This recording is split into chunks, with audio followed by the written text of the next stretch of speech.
Welcome and good afternoon, everybody. We welcome you on webinar goAML on Anti Money Laundering of United Arab Emirates. I hope it will be a wonderful session on the new regulations, that is Anti Money Laundering and goAML software. Basically, it's not a new regulation, but the application, that is goAML, is totally new for this UAE. Before going into presentation, let me introduce myself and my co-speaker, Mr. Arafat Nabiwala. My name is Gulzar Ahmed. I am managing partner of GSS Management Consultancy and GSS International Chartered Accountants. I have been in this profession for more than 18 years. I have served one of the big four audit firm for more than 15 years. I have been engaged in many assignments, organizations as well. I have AML experience of one of the financial institutions in USA. I have served Pakistan, UAE, USA, and some other countries as well on a short-term basis, but mostly UAE for more than 12 years. My co-host, Mr. Arafat, will introduce himself and then we will continue. Yes, Arafat, over to you. Hi.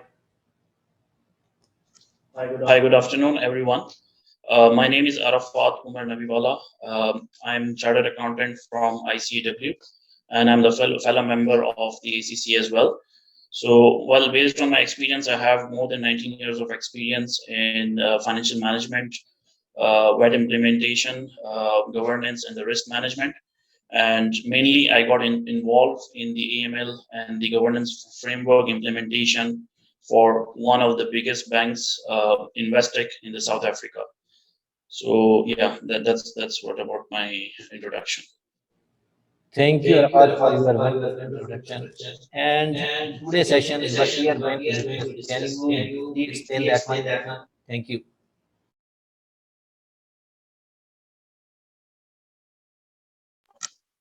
Yeah, today we are going to discuss about the world's response on the money laundering and the terrorist financing, anti-money laundering process, applicable laws and regulations in the UAE and around the world. Uh, we are also going to discuss what is goAML, what is the purpose of the goAML, how it works, and what are the interfaces of the goAML with the other systems. Then we are also going to discuss who are liable to register. We are also going to discuss the compliance obligations of the registered person. Like once the person is registered or the organization is registered, what are the requirements? Are the obligations they have to fulfill? Then we are also specifically focused on the customer due diligence and the compliance officers' responsibilities, which are very critical. If you see the overall AML regulations, these are the two main things which we want to focus on. And then lastly, we are going to also discuss the goAML registration and the way forward as well. Okay, thank you, Arfat. We hope it will be wonderful sessions. And by end of sessions, we will introduce. We will let you know how GSS can help you, and we will have a question answer sessions as well. And we will try to answer all of your questions, but if some questions remain unanswered, please leave your email ID so that we can reply back to you all those. So those who have joined through our proper portal and they have registered themselves, they will be receiving this presentation as well as the answers of the questions that will be raised through this presentation. But those who have directly joined this presentations, we request to leave your email ID so that we can send it to you. Yes, Arafat, we will start official sessions. So please highlight the world response on money laundering and terrorist financing. Over to you, Arafat. Well, Gulzar, world has responded tremendously since the last 3 decades, and the United Nations has played a very pivotal role in implementation of the anti-money laundering law and the counter finance terrorism law as well. So, Financial Action Task Force was also established in 1989 by the G7 countries, and it has issued 40 recommendations of good practices to combat the money laundering especially after 9/11, the matter was become more serious, and the FATF also responded and issued 9 more recommendations of good practices, especially for the terrorist financing and for the terrorist financing. Then financial intelligence units were created around the world under the umbrella of the central bank. So the role of the financial intelligence unit is to collect the information from the organizations and analyze the information and then disseminate the information, the FIUs around the world and also the other agencies around the world and at the national level as well. Then the United Nations has come into the role, and they have also established the software systems. They've also established the training sessions, and they also make sure that the people are well aware about the matter, and people should take it very seriously as well. So right now, like we have the uniform regulations around the world. So people, around the world, the people they do have the direction. They know like what are the regulations they need to follow, and this is where the uniformity comes in, and everyone knows like where to start from. So yeah. Thank you, Arafat, for the wonderful explanations of the world response on money laundering and terrorist financing. Now I will highlight some of the AML processes. Basically, AML processes has three stages or three processes. And we are looking this from a world response with respect to anti-money laundering and terrorist financing. The first one is a functional compliance cultures, as Arafat explained that they have introduced various regulations, laws, uniform laws. So first to establish a functional compliance culture, then they have instructed, and everybody has a function, every country has a functional regulatory bodies that includes central bank of every country, SEC, insurance regulators, and in some cases Ministry of Education's Ministry of Economies as well. The third one is an effective financial intelligence unit task, that FIU, that has aim to collect, analyze, and disseminate the data and coordination between them. Now, in next stage, we will explain you overall the laws and regulations relating to that one. So there are some national laws as well as there are some international laws as well.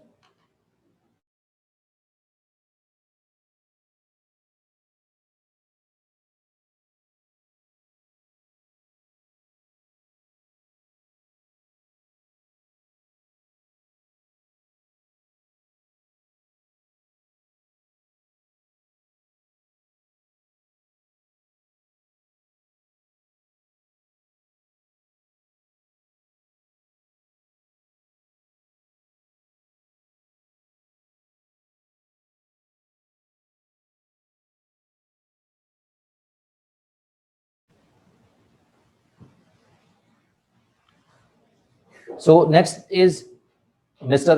Arafat will explain what is goAML, and it is critical, and basically we all are here for this applications goAML. What is goAML? What is the purpose of goAML? How goAML will work, and what are the different coordinations between different units of this goAML? And thereafter I will explain the other section. Yes, Arafat, over to you. goAML. So what is goAML? You will explain.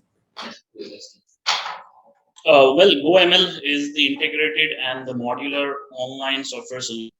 It is specifically designed by the Information Technology Services of United Nations Office on Drugs and Crime in partnership with the UNODC Global Program against. This application actually is used by the financial intelligence units of around the world, and the purpose of this software is to collect the information from the companies itself, So that's why we will go into the detail of the registration process later on. So every company has to register on the goAML, and that's how once you register, you have to share the information, the data with on the goAML, which is accessed by the FIU. So that's how the process of the collection of the data itself. And as we discussed earlier, what FIU does with the data is they analyze the data and then they disseminate and share the data with the other agencies as well. So this is actually we just highlighted, and it's a very high level overview of the goAML, like what exactly the goAML is and how it works. So based on the United Nations website, so United Nations claims that as of today, 111 FIUs are engaged with the UN, among which 56 have already deployed the goAML system. So actually, the United Nations is doing their effort to bring all the FIUs on the system. And I appreciate that the UAE government is doing the fantastic job on in this regard. And they are trying to bring the people and implement the FI to implement the goAML, which we'll discuss later on, who is responsible to register with the goAML. Thank you for explaining. Thank you, Arfat, for explaining the goAML. And please explain what is the purpose of goAML. Thank you.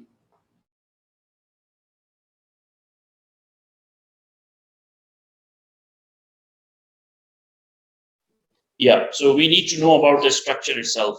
So when we talk about the United Nations, and the other body is the Financial Action Task Force, which was established in 1989 by the G7 countries to combat the money laundering the money laundering law. So actually, in this regard, so FATF and the United Nations, they are working closely. So FATF has published a total of 49 recommendations of the good practices to combat the money laundering and the terror financing. And all the members of the FATF, they have to comply with all these regulations. So once the FATF regulation came into the force, then United Nations played their part, and actually they came up with this goAML software. So they are working combinedly, and they are working collectively to implement this law and combat the money laundering as well. So specifically, I just want to highlight one thing, which is the recommendation number 20, which deals with the suspicious transactions. So suspicious transaction is the critical thing which we need to understand and know specifically in this webinar, because mainly the goAML purpose is to report the suspicious transactions to the FIUs. So we need to focus on the recommendation number 20, and we need to know what are the suspicious transactions, how to report, where to report.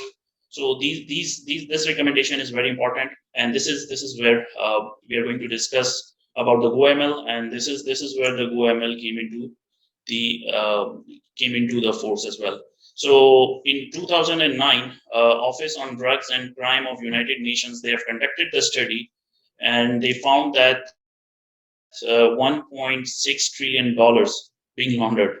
So they want to stop this, and in order to respond this, the goAML was developed and implemented. So the overall the purpose and the objective of the goAML is to bring all the organizations and bring all the countries on one page and provide them the infrastructure so they can implement in their own country, and the companies within the country, they have to comply with this regulation, and they have to register with the goAML, and that's how the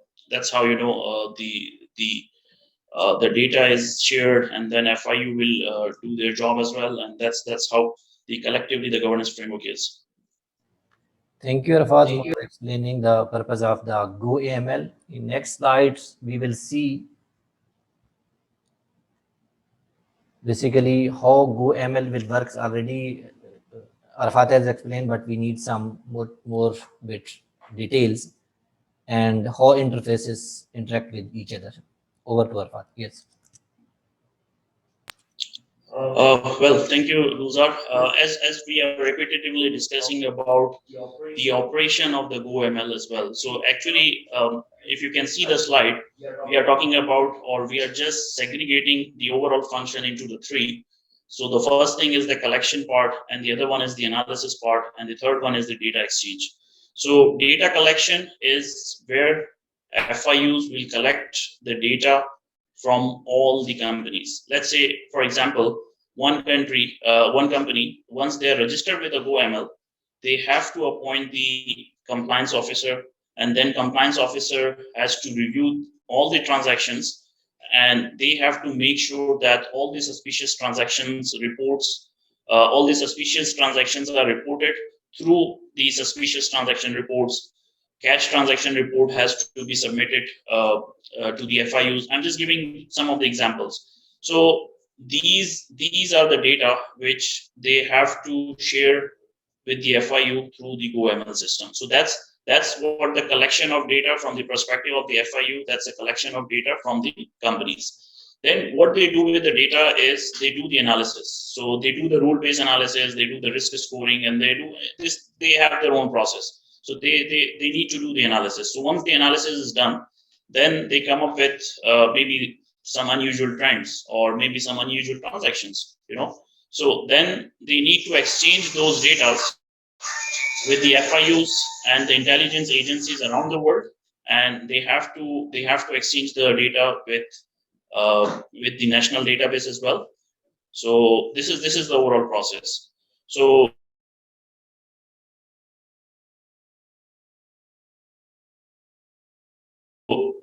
here we have the institution and the other reporting entities in the form of, as I discussed, the cash transaction reports, suspicious transaction reports, electronic fund transfer, and also some of the organizations or the individuals are the terrorist are identified as a terrorist organizations, where if there is any transaction with those individuals or organizations, they have to be reported to the FIU as well. So these are some of the examples, like how companies can share the data, and they are liable to actually share the data with the FIU through goAML system.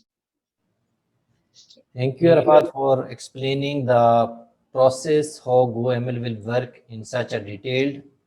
And in next, we will see the interfaces of goAML, because as Arafat said that 56 countries out of 111 countries has implemented this goAML. So we will see some interfaces of those goAML as well. Over to you, Arafat. Yeah. So as we mentioned earlier, and as we discussed earlier, so this data has to be shared with the national agencies and the national institutions and the international institutions as well. So here we have just mentioned some of the organizations. So national operational data, so it has to be shared with the institutions in the UAE and the intelligence agencies in the UAE. It has to be shared with them. And from the global perspective, we have the Europol, we have the Interpol. So this data has to be shared with them as well. And there is one Egmont group, which was the informal group, which was created in Belgium. And the purpose of this group is to bring all the FIUs together and provide them one platform where they can interact with each other, where they can, they discuss about the good practices, they can share and they can learn from each other's experience, they can share their experience. So they do have their own system. So all the FIUs, they make sure that all the information which they are receiving at the national level, it has to be shared with the Egmont group as well, where all the FIUs around the world, they can access the data. Arafat, thank you very much for explaining what is goAML, what is the purpose of goAML, how goAML will work, and various interactions of the goAML. Now, next few slides are very important because that will explain who is liable to register on goAML. Before that, there were some institutions that were obliged to report of the money laundering and terrorist financing, and mainly Central Bank of UAE was controlling to them, and all the financial institutions were reporting to them, but now they will be reporting all those things under goAML. And if there are some other institutions like the entities that are registered in DIFC and all those things, they will be complying with those requirements as well as they have to register to them under this portal goAML. So the first thing, goAML is applicable on all the financial institutions. Whenever we are saying financial institutions, it means banks, exchange houses, insurance companies, finance houses, providing credit facilities to all types of the organizations that are involved in that one, and the entities that are involved in finance lease businesses. Operating lease businesses are excluded from this one, only entities that are involved in the finance lease operations. Next, please. Most important and the major change in the anti-money laundering reporting is they have introduced a term DNFBPS, means designated non-financial businesses and professionals.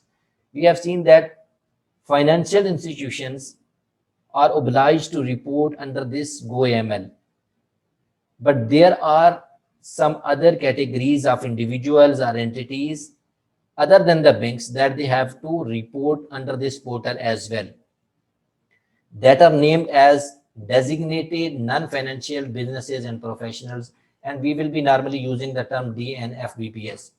So what are those? First we will see the broad category, then we will discuss to some extent in detail as well. The first category is brokers and real estate agents, dealers in precious metals and stones, lawyers, notaries, public and other independent legal professionals, auditors and accountants, business service providers, including trust. Next, please. And we will see some of the explanations whenever we are saying our brokers, and it will answer some of your questions as well. Whenever we are saying brokers and real estate agent, what does it mean? It means when they conclude operations for the benefit of their customers with respect to the purchase and sale of real estate. So first see if you fall under that category or your client fall under that category, they have to register. If they do not fall under that category, this goAML portal is not applicable on them. Like I know one of my client, they have their own properties and their business is only leasing, operation leasing of that properties. So under this category, they need not to register under goAML. Then the next category is dealers in precious metals and precious stones. What does precious metals means? They have a detailed guideline on that one as well, and we will share that as well. It means gold, silver, platinum and palladium. These four metals are considered as precious metals, and other stones means gold, diamond and some pearls, but they have of course detailed specification that you will find in the. Does all dealers and precious metal stone need to register? They have a threshold to register for them. In carrying out any single cash transactions or several transactions that appear to be interrelated are equal to more than $15,000, that is equal to 55,000 dirhams. If you do not fall under that category, you need not to register. So first you have to identify whether you fall under that precious metals or not, or you fall under that precious stones or not. Then you meet those criteria or not. It's applicable, although it's applicable on them, but you have to see the criteria whether they have to register under this goAML or not. Then lawyers, notaries and other independent legal professionals and independent accountants. Particularly this question is relating to independent accountants as well, or legal advisors as well. When preparing, conducting or executing financial transactions for their customers in respect of the following activities, they have to register. If they are providing just a bookkeeping like services, they need not to register under these categories. It's just a go through materials you will study by yourself, and we can move to next, but it will evaluate the criteria whether you have to register or not. The next category is providing of corporate services and trust. Do all corporate services need to register under goAML or not? So you will see if they meet any of this criteria, yes, they have to register. If they do not meet any of this criteria, they need not to register under goAML. And here is a detail, and we will provide you the details of this one. In order to conclude the session on a timely manner, I will not go through line by line, but you can see by yourself. Then important, trust. If you have some relationship that are in the meanings of trust, you have to register under goAML, and you have to see the substance over form. It's not like on the trade lessons a name of the trust should be appear that it is a trust. You have to see from a substance over form whether it makes a trust or not. If it makes a trust, you have to register under goAML. There might be some, the last one, there might be some other professionals and activities that the ministry can say that they have to register and they have to comply with this one. So this was very, very important, the new category that is being added, and they have some more like reporting requirements on these ones. Now our focus will be to how to register these entities, and the compliance requirement, we will have a separate sessions on that one because it might take 2 to 3 hours, but at this point of time, we will not discuss those compliance requirements that in practically you will be facing after the registration. Then there are some other categories that they need to register. All the regulatory authorities have to register under this goAML, and this goAML is under the supervision of Central Bank of UAE. So they have one unit that is called FIU that is controlling this AML, and this goAML is reporting to FIU, and that FIU is under Central Bank of UAE. So all the regulatory authorities will also have to register under goAML. We have just mentioned few of them, but the list is like around 20-22 entities, regulatory authorities. Next. Another important, and some people are missing this one as well. If there are some non-profit organizations and they meet this criteria, they have to register as well. So if you are handling some non-profit or profit organizations, you have to evaluate whether you need to register or you need not to register under goAML. Yes, please. Next one. Yeah, the next slides, Mr. Arafat will explain those ones, and then we can continue. Yeah, thanks, Gulzar. So from the compliance perspective, the main important thing which or where we have to start with is the identify the risks. So every organization they have to identify the risk, and there is a detailed guideline has published by the Ministry of Economy, and they have mentioned that what are those risks which you need to focus on, and some of them are you need to focus on the risk from the perspective of the customers, countries, and geographical areas, product, services, and transaction as well. So these are some of the things where you have to identify the risks. So this is the first step. You have to identify all those risks specific to your organization, where you can see from your the operation perspective, what are those areas, what are the transactions where the risk is there, where the inherent risk is there from the perspective of the AML regulation. Then once you identify the risk, then you have to work on the mitigation of those risks. So you need to have the policies and procedures in place, and in developing or devising the policies and procedures, you have to make sure that the control perspective is there, and you have to make sure that the mitigation of risk is there as well. One of the very important element of the AML is the customer due diligence. So every organization who are actually falling into the designated non-financial business and profession, actually earlier financial institutions are already following these things, and they are already doing the customer due diligence. But maybe these organizations which Gulzar just mentioned, who are falling into the DNFBP, they might not be following this, and they might be the new thing for them. which is the customer due diligence. So before accepting any customer, you need to know your customer, who the customer is, their financing arrangements, where they are getting the money from. So this is very important, and you have to do the customer due diligence. Then once the governance structure is implemented, then the ongoing part, the monitoring part, is the suspicious transactions as well. So every organization who is falling into this category, they have to make sure there is no suspicious transaction, and if there is, it has to be reported in a timely manner on the goAML software, and it has to be reported to the FIU. And there are serious implications if you are not following that, if you are not implementing, or if you are non-compliant. There are serious penalties on you as well. So you have to be very cautious on that, and you have to follow these rules very diligently as well. Then there is a overall governance framework where you have to have the compliance officer in place. You have to identify the risk. You need to have the policies and procedures. So once you have the effective and robust governance framework, then I think you are ready to go. You are safe. So once you have this structure, automatically your transactions will be identified, and you can easily report those transactions. So here, actually, I want to discuss a very important thing is from the control perspective. There are two kinds of control.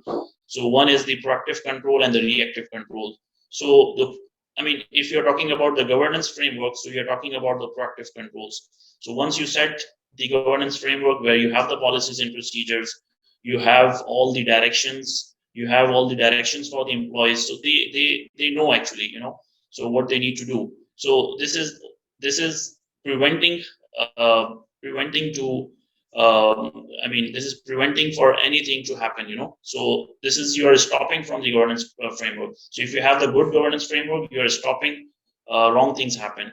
So this is from the proactive perspective. And from the reactive perspective, you have to keep an eye on the suspicious transactions. So if you identify if you are the compliance officer, so it is very important for you to identify and look through all the transactions and identify if there is any suspicious transactions. You have to see all the trends. You have to see all the unusual transactions. You have to see all the doubts.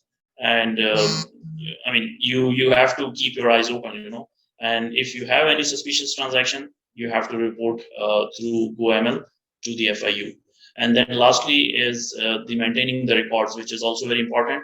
And as per the law, it is mentioned that you have to keep the records for at least for the 5 years. Yeah. So that's the compliance obligations for the registered person. Thank you, Arafat, for explaining in a wonderful manner the compliance obligation of a registered persons. So basically, we have to identify risk, mitigate risk. We have to perform customer due diligence. We have to identify and monitor the suspicious transactions. We have to build a governance framework, and we have to maintain records. This 5-year record is for the DNFBPI's persons, DNFBPS, and for banks and some other institutions are in accordance with some other laws, these requirements may extend to 15 years as well, or as per their requirements. So minimum requirement is 5 years. The most important among them was the CDC customer due diligence that we have already seen that one, and in which basically you have to build a relationship with your client. You have to establish your client, what is the nature of the business of the client, where those funds are coming from, that one. And if there are some occasional transactions that exceed 55,000 in a single transactions or a multiple transactions, then you have to be vigilant that what is the purpose of that one. And in a single wire transfers, because that causes huge terrorist financing as well. If the single transaction is exceeding 3,500, you have to be vigilant about that one. And same way, if you see there are some suspicious transactions, you have to perform a proper due diligence on that one as well. And if you see there are some doubts or some unreliability of the things, you have to perform a proper due diligence. So proper due diligence includes relationship building, monitoring proper occasional transactions if there are some suspicious transactions in order to monitor and report properly, and if there are some doubts, not to conduct those activities or other transactions. Next. The role of a compliance officer is very important, and as per the regulations, all the DNFBPs have to appoint a compliance officers, and Mr. Arafat will explain in much details about this compliance officer. Right. So the compliance officer, as we mentioned and as Gulzar mentioned, everyone has to have the compliance officer to make sure the effective implementation of the governance framework and identification of any suspicious transactions. So there are some requirements for the compliance officer. The compliance officer shall have the appropriate competencies and experience, and under his and her responsibility shall perform the following tasks, which is like the detect the transaction relating to any crime, review, scrutinize, and study records, receive data concerning suspicious transactions, and take decisions to either notify the FIU or not. So this is also the decision part, which he has to be capable enough to make the decisions at the right time in a timely manner as well. So, and then he has to prepare, execute, and document ongoing training and development programs for the institution employees as well. So he has to make sure that all the employees, they need to know the regulation, and they have to be trained, and they have to be educated as well. And then the compliance officer has to collaborate with the supervisory authority and the FIUs, and he has to interact with them as well, and he has to provide all the information which is required by the FIUs on the authorized body. He has to provide all the information. He has to give access to all the information as well to them as well. So, but one thing which is very important over here is before you hire the compliance officer, you have to get the approval from the supervisory authority. So before appointing any compliance officer, you have to go back to your supervisory authority, and you have to share all the information and the documentation with them, and you have to get the approval before you hire any compliance officer. Then the next one, we will discuss about the compliance officer's responsibility in terms of the internal rules and the procedures. So if the organization has rules and procedures, so compliance officer has to review all these policies and procedures, and he has to make sure that all the regulation requirements are already embedded in the policies and procedures, and if not, he has to make the amendment, and he has to update the policies and procedures. And if there is no policies and procedures, he has to make sure that policies and procedures are prepared in a timely manner, and it has to be disseminated to all the employees in the organization, and he has to make sure that all the employees, they need to know their requirement and their direction. Then he has to propose what is needed to update and develop these rules and procedures. So as I mentioned earlier, it is the overall responsibility of the compliance officer from the perspective of the rules and procedures. He has to make sure that rules and procedures are in place and they are also implemented as well. Then we will discuss about the implication of the non-compliances, as I mentioned earlier. Failure to report the suspicion. It is a criminal offense under the laws of the UAE. If you are not reporting the suspicious transaction, it is a criminal offense. So be careful. You have to be very cautious on that. And if you are identifying any suspicious transaction, you have to report immediately to FIUs through the goAML. And secondly, if the registration is not completed, the deadline of the registration is the 31st of March 2021. See, all the organizations, they have to assess first whether they are falling into that category. If they are falling into that category, then they have to register by 31st March. And then penalties, like MOU being the supervisory authority for DNFBP, may impose administrative penalties for any violation to the decree law and its implementing regulations. So administrative penalties may include, but is not limited to, the financial penalty of 50K to 5 million for each violation. So here we only discuss some of the non-compliances, but there are many non-compliances which could happen, if you are not following or complying with the regulations properly. So you have to keep an eye on the regulation, and compliance officer has to make sure that the compliance of the regulation is there from the organization perspective, and it has to be complied properly. Right. Thank you, Arafat, for explaining the role of compliance officers and the implications of non-compliance. In next sessions, that is the most critical and most awaiting sections, how to register under goAML. goAML has a two-way registration. In first stage, you have to register under SACM. SACM basically is Service Access Control Manager, that is under the Central Bank of UAE. First, you have to register under that one. Then you can register yourself under goAML systems. Until and unless you will not register under this SACM, you will not be able to register under goAML systems. So this is basically two-stage process. The second one, first you have to install a Google Authenticator applications in order to do these two registrations. So we have given the logo of that Google Authenticator. You can download by Android or Apple phone, and it will work on both of them. So first you need to do Google authentication application on your mobile phone. Then you can register under SACM. Once SACM registration is completed, you can register under goAML. I hope it is clear to you, and we will explain this a little bit in more detail in next slides as well. Before registration, you must have a authorization letter from your entity or the entity you are presenting to register. And if we have this authorization form, we will show you what are the content of this authorization form, and this you can directly download from the ministry website, and we have provided you the direct link of that one.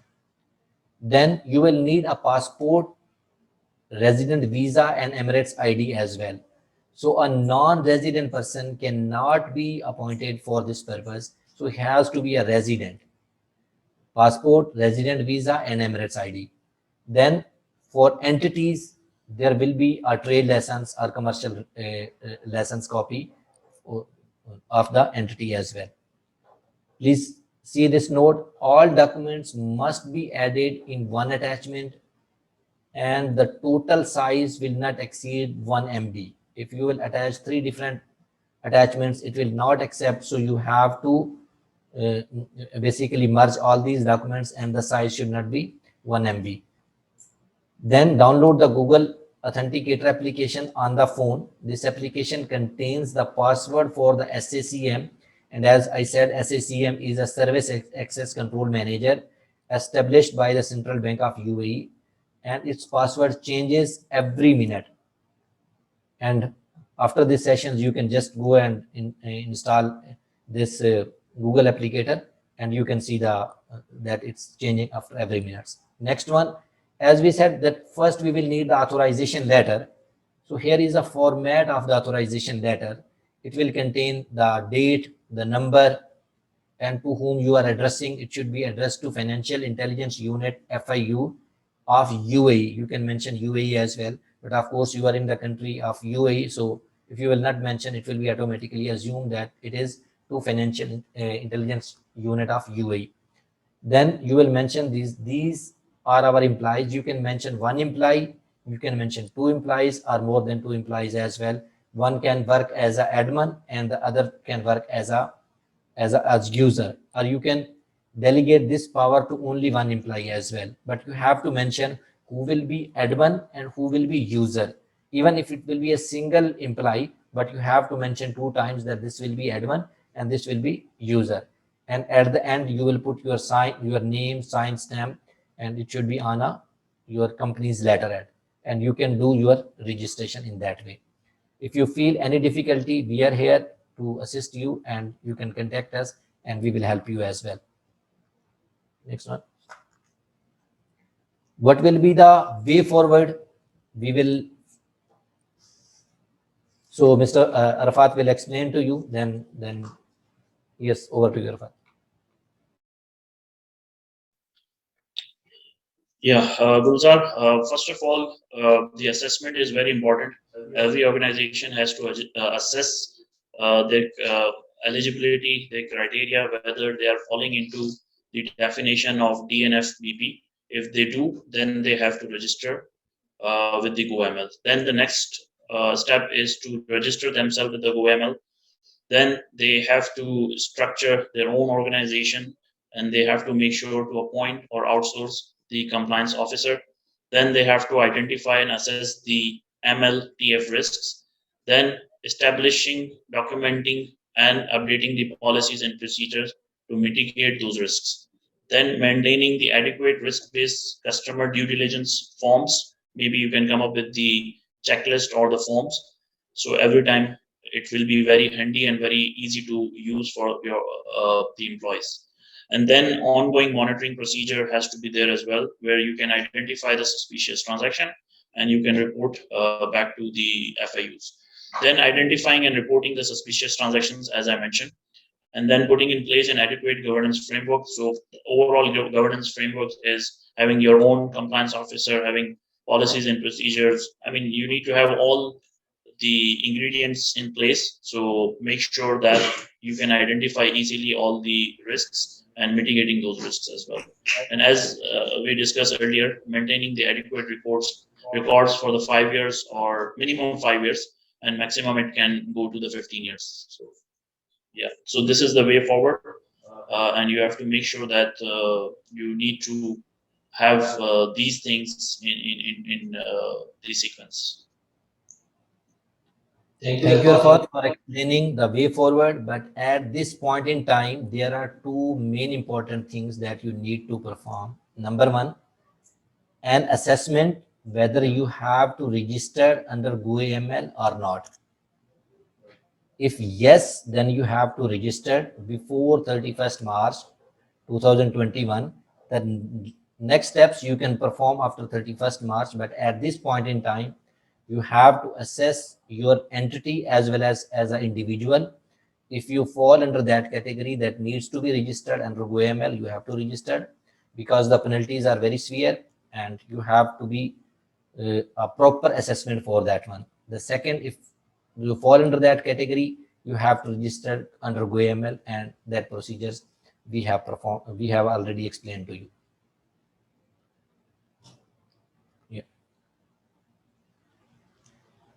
So the next one, how GSS can help you. It's time to market our company as well. I hope you guys will not mind.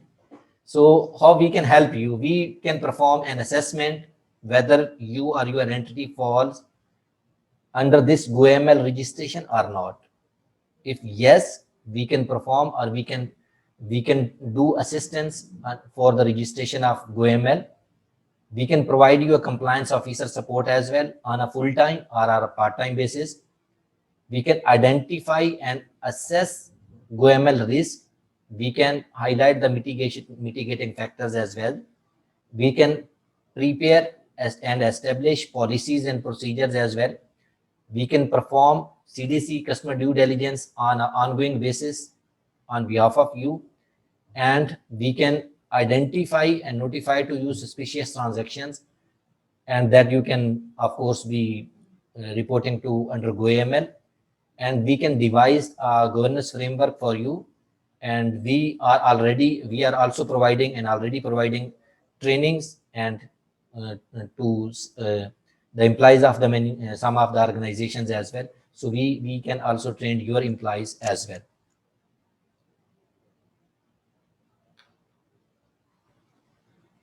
So now we will take a question answer sessions as well, but just allow me 2 minutes to summarize the session.